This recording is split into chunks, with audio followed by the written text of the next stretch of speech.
Hello, আসসালামু আলাইকুম everyone. কেমন আছেন সবাই? আশা করি ভালো আছেন। আমিও আছি আলহামদুলিল্লাহ। তো আজ আমি আপনাদের দেখাবো আমের রস দিয়ে কিভাবে জেলি বানাতে হয়। প্রথমে দেখুন আমি কিছু কাঁচা আম সেদ্ধ করে নিয়েছি এবং সেই আমের রসটা আলাদা করে নিয়ে নিয়েছি একটা বাটিতে। তো এরপরে এই আমের রসটা দেখতেই পাচ্ছেন, এই আমের রস আমি পরিমাণ মতো একটা কাপে করে নিয়ে নিলাম, যেটার একটা নির্দিষ্ট পরিমাণ থাকবে। এই পরিমাণ মতো রসটা আমি একটা পাতিলে দিয়ে দিলাম। পাতিলে দেওয়ার পর আমি কিছুক্ষণ এটা চুলা অন করে দিয়ে জাল দিব। এখানে পরিমাণ মতো চিনিও দিয়ে দেওয়া হয়েছে। তো পরিমাণ মতো চিনি দেওয়ার পর চিনিটা না গলা পর্যন্ত আমি কিছুক্ষণ নাড়ব।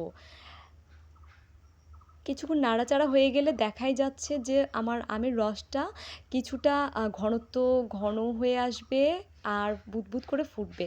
তো এরপর আমি কিছুটা ফুড কালার দিয়ে দেবো। ফুড কালারটা টি চামচে করে দিয়ে দিব। ফুড কালার দেওয়ার পর কিছুক্ষণ নাড়াচাড়া করব।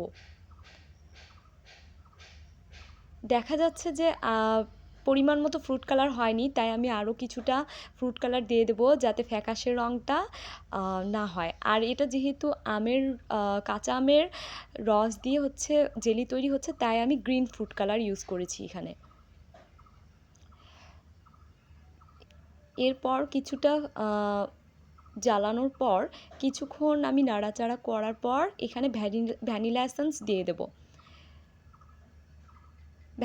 ভ্যানিলা এসেন্স টি চামচে করে হাফ চা চামচ দিলেই হবে, এটা বেশি প্রয়োজন হয় না।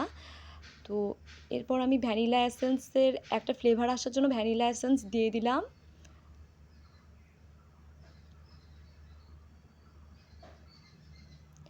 তারপর আরও কিছুক্ষণ নাড়াচাড়া করব।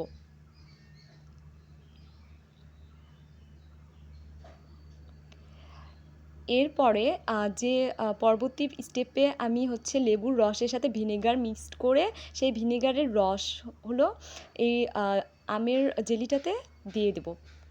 এই যে দেখুন আমি কিছুটা ভিনেগার ঢেলে নিলাম, আর এখন আমি আগার আগার পাউডার দিয়ে খুব দ্রুত নাড়াচাড়া করছি যাতে আগার আগার পাউডারটা মিক্সড হয়। এটা আপনাকে অবশ্যই খেয়াল রাখতে হবে যে আগার আগার পাউডার দেওয়ার সময় খুব দ্রুত নাড়তে হবে। আর লেবুর রসের সাথে আরেকটু কিছুটা পরিমাণ ভিনেগার দিয়ে দিলাম। এখন আমি ভিনেগারের রসটা জেলিতে দিয়ে দেবো। এই যে দেখুন আপনারা দেখতেই পাচ্ছেন যে জেলিটা কিছুটা ঘন হয়ে এসেছে আর পাতিলের সাথে আঠালোভাবে লেগে আছে। তো আমি আরও কিছুক্ষণ নাড়াচাড়া করব, দ্রুত নাড়াচাড়া করতে হবে যাতে এটা থেমে না যায়।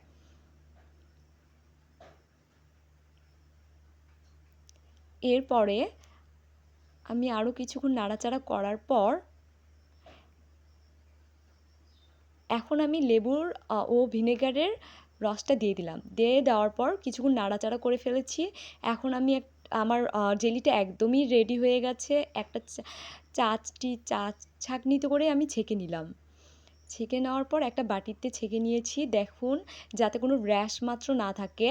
তো দেখতেই পাচ্ছেন আমার জেলিটা কত সুন্দর তরল হয়েছে।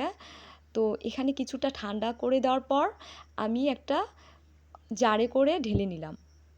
অবশ্যই জেলিটা ঠান্ডা করে নিতে হবে, নাহলে কাচের বয়ামে ঢালা যাবে না। এরপর আমি হচ্ছে একটা জারে করে ঢেলে নিলাম।